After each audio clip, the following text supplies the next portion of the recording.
Chapter 1: The Sand and the Stars. The desert world of Maxu was not a place that forgave weakness. It was a planet of shifting dunes, jagged obsidian canyons, and twin suns that baked the surface into a cracked and yielding crust to the core worlds of the Republic.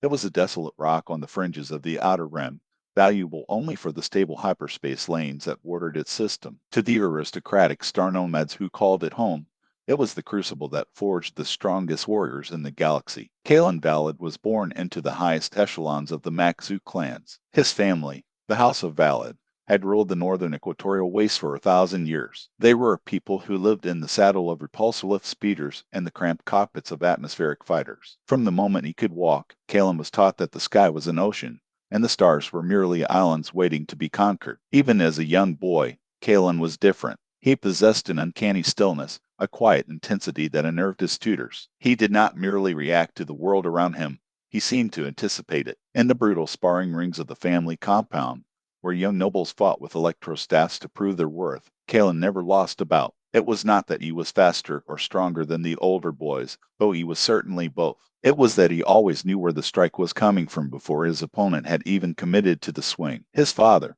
the stern and uncompromising patriarch of the house, viewed Kalen's abilities with a mixture of pride and suspicion. The patriarch recognized the signs of what the off-worlders called the Force, the mystic energy field wielded by the legendary Jedi Knights. But on Maxu, the Jedi were a myth, a story told to frighten children about monks who stole gifted youths away to a sterile temple on Coruscant, never to be seen again. You have the sight, my son, his father told him one evening as they stood on the balcony of their cliffside fortress, watching the twin suns dip below the horizon. You see the currents of the battle before the blood is drawn, but do not let it make you arrogant. The sight is a tool, like a blaster or a blade. Rely on it too much, and you will forget how to fight with your own two hands. Kalen nodded, his young face solemn. I do not rely on it, father. It is simply a part of me, like the wind against the hull of a ship. He did not understand the true nature of his gift. To Kalen, the Force was not a religion or philosophy. It was a tactical advantage. As he grew into a young man, Kalen's reputation spread beyond the northern wastes. He became a prodigy of aerial combat,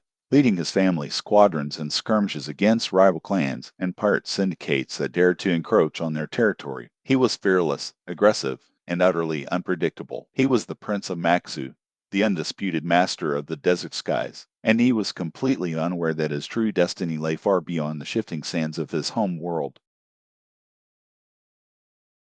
Chapter 2: The Gathering Storm. The peace of the Outer Rim was always a fragile illusion. For centuries, the Republic had largely ignored the Maxu sector, but as the Republic expanded, its hunger for resources and secure trade routes grew insatiable. The Senate on Coruscant decreed that the Maxu sector was to be formally annexed. To the clans of Maxu, it was an invasion. The Republic sent a diplomatic envoy, escorted by a small fleet of cruisers, to negotiate the terms of the annexation. The patriarch of the House of Valid refused. We have survived the desert and the stars for 1,000 generations. We do not need your protection, and we will not surrender our freedom. Leave our space, or we will defend it. The envoy dismissed the threat. You cannot fight the Republic, patriarch. We have an armada. When the transmission ended, the patriarch turned to Kalen, now 20 years old and the supreme commander of the clan's military forces. They will not leave. Can we hold them? They have superior numbers and heavier armor, Kalen said, but they do not know our system. We will not fight them where they are strong. We will draw them into the deep water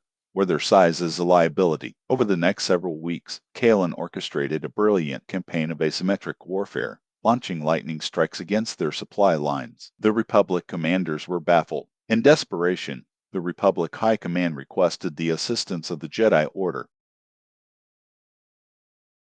Chapter 3: The Jedi Arrive. The arrival of the Jedi Task Force changed the complexion of the war immediately. 3 Jedi Knights were assigned to lead the Republic fleet. Kalen felt their presence before they even entered the system. For the first time, his instincts were clouded, met with a strange resistance. The Jedi did not fall for Kalen's traps. The war shifted into a brutal, grinding stalemate, and the Republic fleet began to blockade the planet. Kalen's father was killed in an orbital bombardment. The loss hardened Kalen's resolve into something cold and unbreakable. He assumed the title of Patriarch, vowing to break the Republic fleet or die trying. The opportunity came when the Republic fleet moved to secure the Cinder Shoals, a treacherous asteroid field. The Jedi positioned 3 heavy cruisers at the only stable exit, expecting a frontal assault. The Jedi are watching the exit, Kalen told his pilots, so we will not go to them. We will go through the stones. We fly blind, no sensors, no targeting computers. We fly by instinct alone.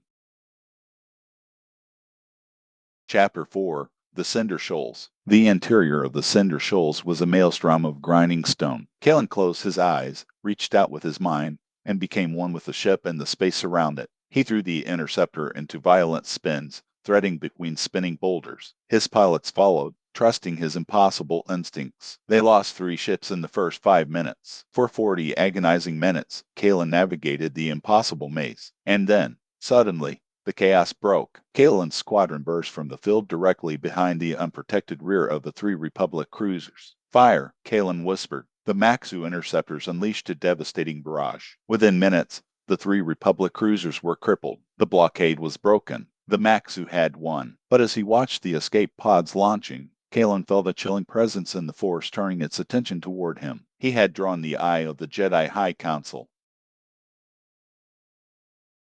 Chapter 5: The Shadow Strike. The news of the disaster at Cinder Shoal sent shockwaves through the Jedi Temple. The High Council debated fiercely, but the Grand Master made the decision. We will not assassinate him. We will capture him. We will bring him to the light. The Council dispatched a team of Jedi Shadows to extract Kalen from Maxu. They infiltrated his fortress with practiced ease. They found Kalen alone, meditating. You are very quiet, Kalen said, but you cast a heavy shadow in the currents. I have been expecting you. Kalen Valid, you are to come with us to Coruscant. I am the Patriarch of Maxu. I do not answer to your counsel. He fought them with desperate ferocity, using telekinesis to hurl the plotting table, striking down one shadow with a burst of raw power. But he was untrained, and the shadows were masters of combat. Slowly, they backed him into a corner. The lead shadow slammed him into the wall with a force, then stood over him, lightsaber at his throat. It is over. Darkness claimed Kalen as a sedative dart pierced his neck. Chapter 6: The Blank Parchment. When Kalen awoke, he was on Coruscant, a prisoner of the Republic. The Grand Master sat beside his bed. The war is over. With your capture, the clans of Maxu have agreed to a ceasefire. Your sacrifice has saved your people. Then why am I here? Why not execute me? Because you are a child of the Force. You are a weapon, Kalen, and a weapon must be tempered, or it will eventually shatter. We cannot allow the warlord of Maxu to live, but we will not kill the man. We will give you a second chance, a new life. Kalen tried to pull back, but invisible bonds of Force energy pinned him to the bed. The Grand Master placed his fingertips on Kalen's temples. Forgive us. A blinding white light exploded in his mind, systematically dismantling his memories, his father's face, the roar of his starfighter, his pride and his anger. He fought it with everything he had, but the combined power of the Jedi Masters was an irresistible tide. The warlord of Maxu faded into the white light. He was a blank parchment, and the Jedi were ready to write. Chapter 7: Awakening in the Light. He did not know his name. They told him his name was Kalen, a foundling brought to the temple to be trained. He accepted it all with an unquestioning compliance the Masters found unnerving. He was placed among child initiates, reciting the Jedi Code perfectly, though the words felt hollow. In the training arena, his instructor Master Vander handed him a training lightsaber. The moment Kalen's fingers wrapped around the hilt, his body reacted with a violent, aggressive stance, not the measured forms of the Jedi. Kalen disarmed Vandar in a single, blindingly fast counter-strike. Your mind is blank, Kalen, Vandar said, but your muscles remember a different life, a life of war. Kalen was assigned a personal tutor, Master Torin, to rebuild his combat style from the ground up. He was a man fighting a war against his own ghost. Chapter 8: The Ghosts of the Past. The days in the temple were peaceful, but the nights were a battleground. Kalen dreamed of the stern face burning in orbital fire, of flying through a maelstrom of stone, of killing men in white armor. He spoke of the dreams to Master Torin. They are echoes, Kalen, attachments to a past that no longer exists. Release them into the Force. The turning point came when Kalen traveled to the ice caves of Ilum to build his own lightsaber. He built a dual-face weapon with a brilliant blue blade, forged from dark, matte alloy, a design built for war, not defense. He did not tell them that when he held the hilt, the ghosts in his mind grew quiet. He did not know who he had been, but when he held the lightsaber, he knew exactly what he was meant to do. He was meant to fight.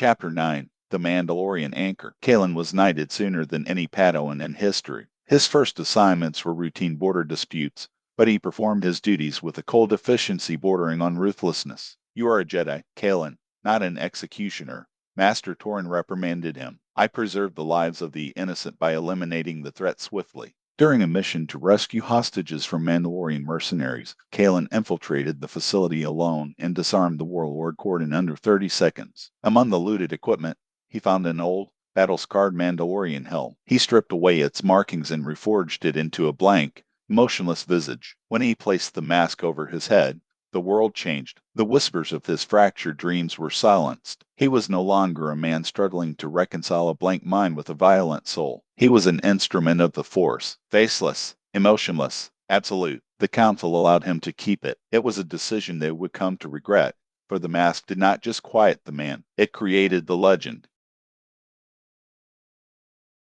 Chapter 10 The Unsheathed Sword. The mask made Kalen immune to fear, to doubt, to the suffering of the battlefield. As the Republic became embroiled in escalating conflicts, Kalen was sent to the most desperate fronts. He never lost, not a single engagement. The soldiers of the Republic began to revere him. They called him the Drawn Blade. He is becoming a myth. Master Torin warned the Grand Master. The troops do not see him as a servant of the Force. They see him as a god of war. He serves victory, Torin said, and victory is a dangerous master. What happens when the blade decides to swing itself? The Council had no answer. They needed Kalen. They were riding a tiger, and they dared not dismount.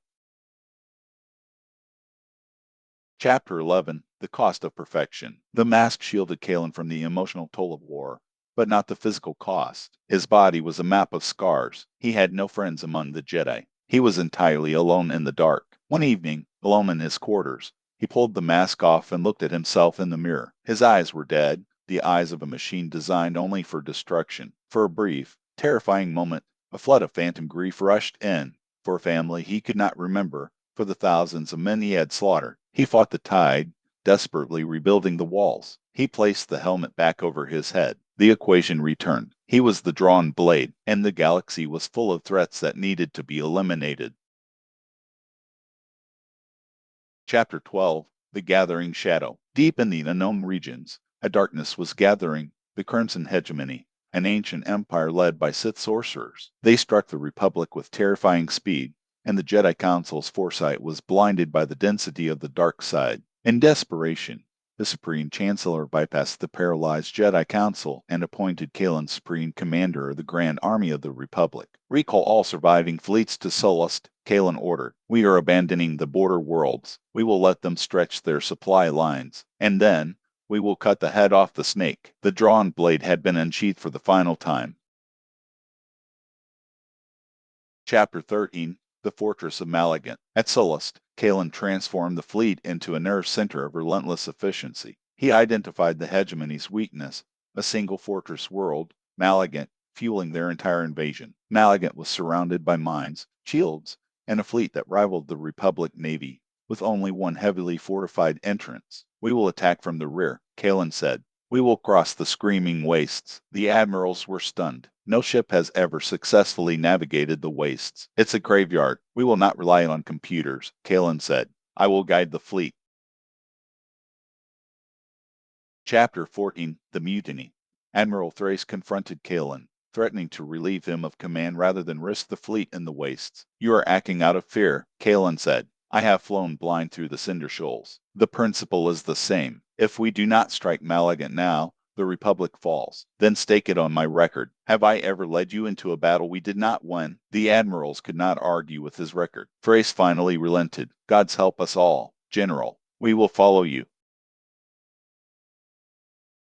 Chapter 15 Into the Problem. The Republic fleet, over 1,000 ships, jumped to the edge of the screaming wastes, a churning nebula of violent gas and cosmic lightning. Kalen ordered the fleet tethered together and navigation computers disabled, transferring helm control to himself alone. He closed his eyes and reached out with the Force, feeling the gravity wells and magnetic eddies of the storm. We are in the currents, Kalen whispered.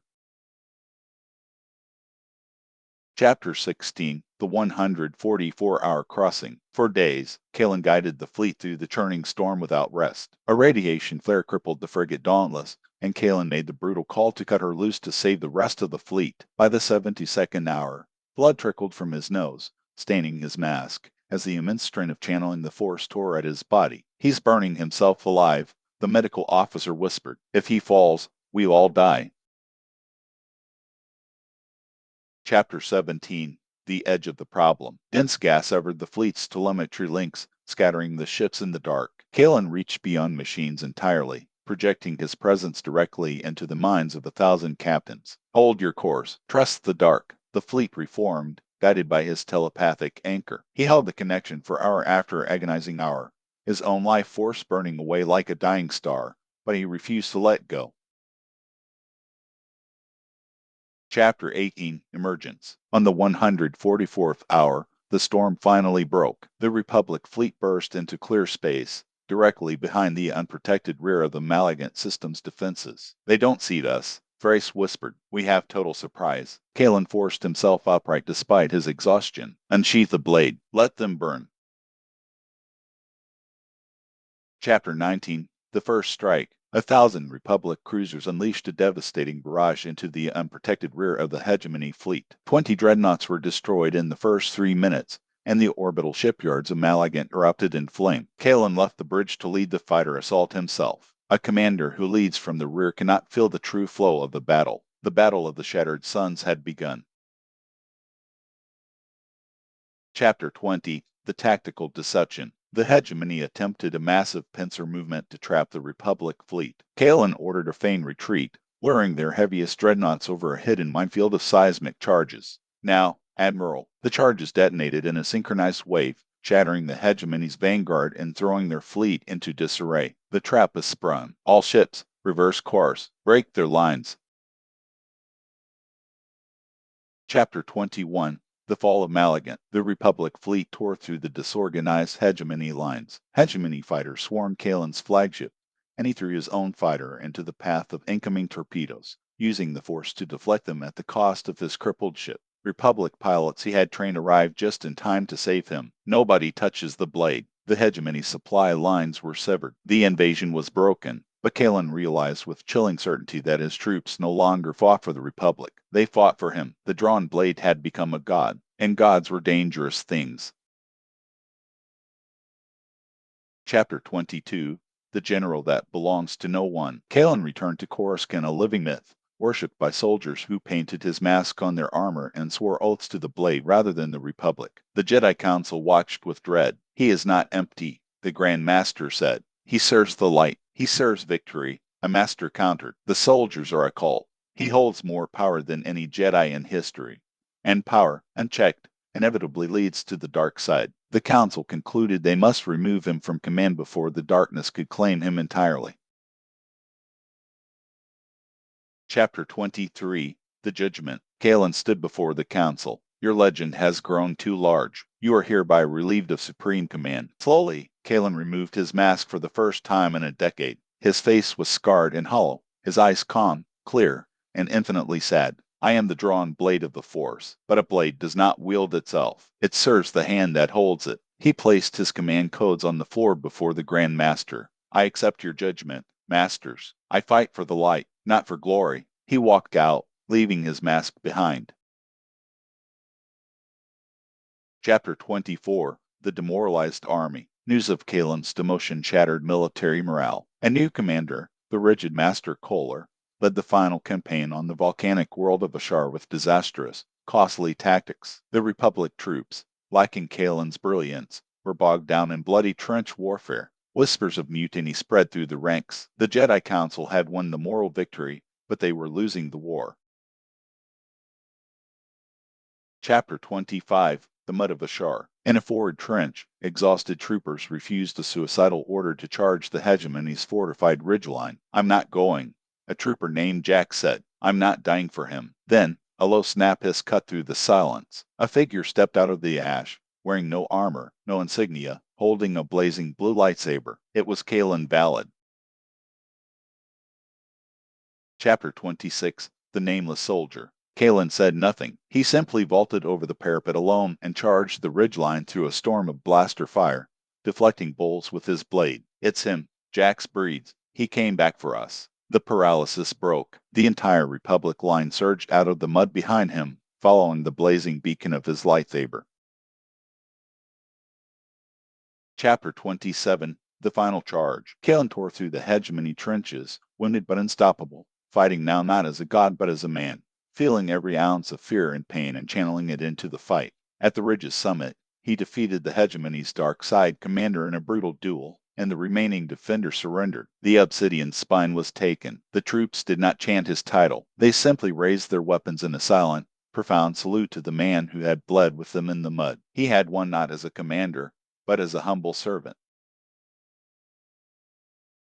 Chapter 28 The Scars of the Faithful. Kalen never commanded an army again. He returned to the temple, refusing wealth and titles, requesting to serve as a simple Jedi Knight. For 40 years he served in obscurity, taking the missions no one else wanted. He never wore the mask again. In his final days, dying quietly in the temple infirmary, the Grand Master sat by his side. "There is not a span of my body that does not bear a scar," Kalen whispered. "I have crossed the unnavigable void. I have broken empires. And yet, here I die, quietly in a bed, like an old bantha. You die in the light, Kalen. You prove that the greatest victory is not over the enemy, but over oneself." Kalen closed his eyes. He felt no fear.